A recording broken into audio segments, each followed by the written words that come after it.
श्री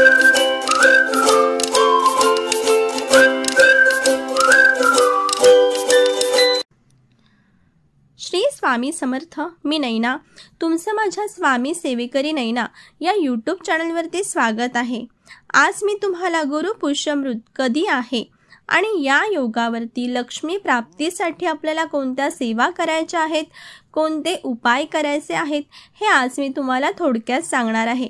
जर तुम्ही माझ्या चॅनलवरती नवीन असाल तर चॅनलला सबस्क्राईब करायला विसरू नका आणि व्हिडिओ शेवटपर्यंत नक्की बघा. श्री स्वामी समर्थ. तर गुरु पुष्यामृत योग हा गुरुवारी 21 नोव्हेंबर रोजी आलेला आहे.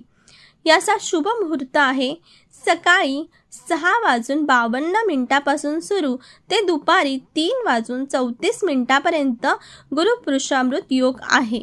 तर गुरु पुष्यामृत या योगावरती आपण ज्या काही सेवा करतो, जे काही उपाय करतो त्या अक्षय होतात. त्यांचं आपल्याला 100 पटीने त्या ज्या सेवा असतात त्या फलदायी ठरतात.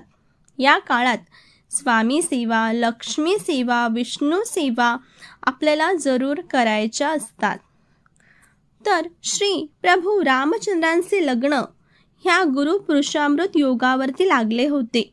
परंतु साक्षात परमेश्वर असताना सुद्धा त्यांच्या वैवाहिक आयुष्यामध्ये खडतर म्हणजे वनवास होता. तेव्हापासून एक अशी धारणा आहे की या योगावर विवाह करत नाही. बाकी सर्व कार्यासाठी शुभ पुण्यदायी असा हा योग असतो. तर गुरुवारी आलेल्या या गुरु पुष्यामृत या योगावरती लहान बालकांना सुवर्ण जल प्राशन करणे हे अतिशय उपयुक्त असते. शिवाय हे नक्षत्र लक्ष्मीकारक आहे. म्हणून लक्ष्मी प्राप्तीसाठी या योगावर काही महत्त्वाच्या अशा प्रभावी सेवा आहेत. त्यातलीच एक अतिशय प्रभावी सेवा आहे की ज्याचं म्हणजे आपल्याला फळ भेटतंच. तर आपल्याला काय करायचं आहे तर बघा, चांदीचं निरंजन आपल्याला या ज्या नक्षत्र आहेत या नक्षत्रावरती आपल्याला आणायचं आहे. आणि त्यानंतर सलग 12 दिवस चढत्या क्रमाने आपल्याला वात प्रज्वलित करायचे आहे. म्हणजे पहिल्या दिवशी 1, दुसऱ्या दिवशी 2, तिसऱ्या दिवशी 3 अशा आपल्याला चढत्या क्रमाने वात प्रज्वलित करायची आहे. आणि त्यानंतर 12व्या दिवसापासून आपल्याला उतरत्या क्रमाने एक वात कमी करायची आहे. आणि यासाठी आपल्याला शुद्ध गाईचं तूप वापरायचं आहे. हा अत्यंत असा प्रभावी लक्ष्मी प्राप्तीसाठी व आर्थिक प्रगतीसाठी करायचा उपाय आहे. अर्थातच त्या व्यक्तीने नित्यसेवा करणे ही आवश्यकच आहे. तसेच या पुण्यकाळात धन्वंतरी मंत्राचा व सर्व रोगनाशक मंत्राचा 1 माळ जप करून ते तीर्थ घरात सगळ्यांनी घ्यायचं आहे. त्याशिवाय या सुवर्ण काळात आपल्याला एक आसनी एक बैठक श्री स्वामी चरित्र सारामृत या महान पोथीचा 1 पाठ आपल्याला करायचा आहे. त्याशिवाय 11 माळी श्री स्वामी समर्थ या मंत्राचा जप करायचा आहे. 11 वेळा तारक मंत्र आपल्याला म्हणायचा आहे.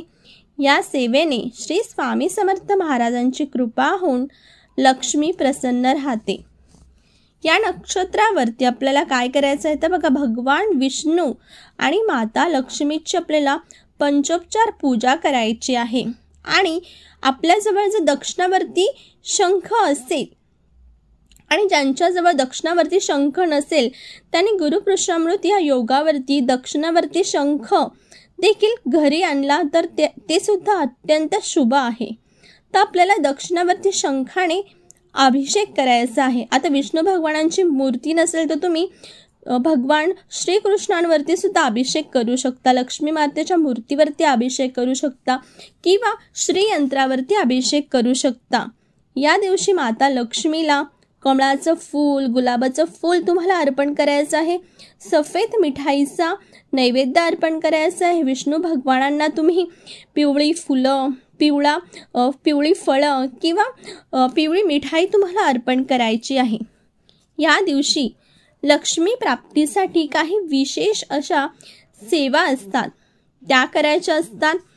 जसं एक वेळ तुम्हाला व्यंकटेश स्तोत्र तुम्हाला म्हणायचं आहे 1-11, नारायण गायत्री मंत्र म्हणजे विष्णू गायत्री मंत्र 1 वेळा, लक्ष्मी गायत्री मंत्र 1 वेळा, कुबेर मंत्र 1 वेळा, कमलात्मक मंत्र 1 वेळा, म्हणजे 1 माळ.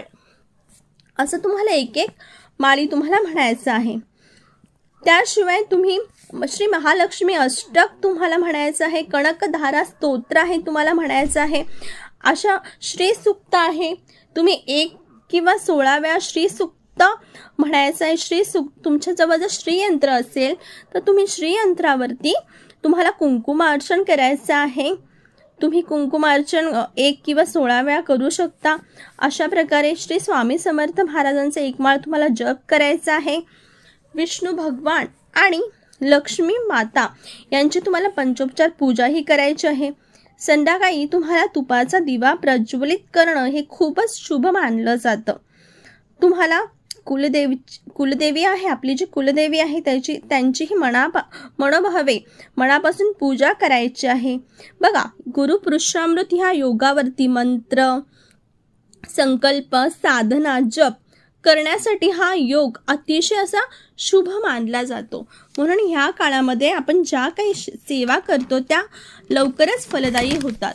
ह्या दिवशी आपल्याला काय करायचं तर बघा, शनीची 7:30 चालू असते काहींना, तर ह्या दिवशी आपल्याला काय करायचं तर बघा, शनिदेव आणि गुरुग्रह आहे त्याची आपल्याला उपासना करायची आहे, आपल्याला उपाय करायचे आहेत. ह्या योगावरती आपल्याला काही ना त्यांची साधना उपासना आपल्याला करायची आहे. यामुळे काय होतं तर बघा, ह्यांचे जे प्रतिकूल प्रभाव आहेत आपल्या आयुष्यावरती होणारे, ते प्रतिकूल प्रभाव असतो तो कमी होतो.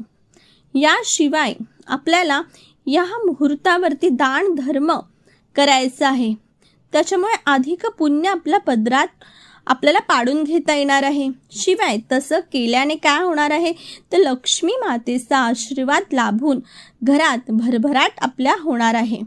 अशा प्रकारे काही सोपे उपाय आहेत, काही महत्त्वाच्या सेवा आहेत. ह्या योगावरती तुम्ही जर ह्या सेवा केल्या तर लवकरच फलदायी होतील आणि तुमच्या आयुष्यामध्ये सुद्धा सगळं काही तुमच्या मनासारखं होईल.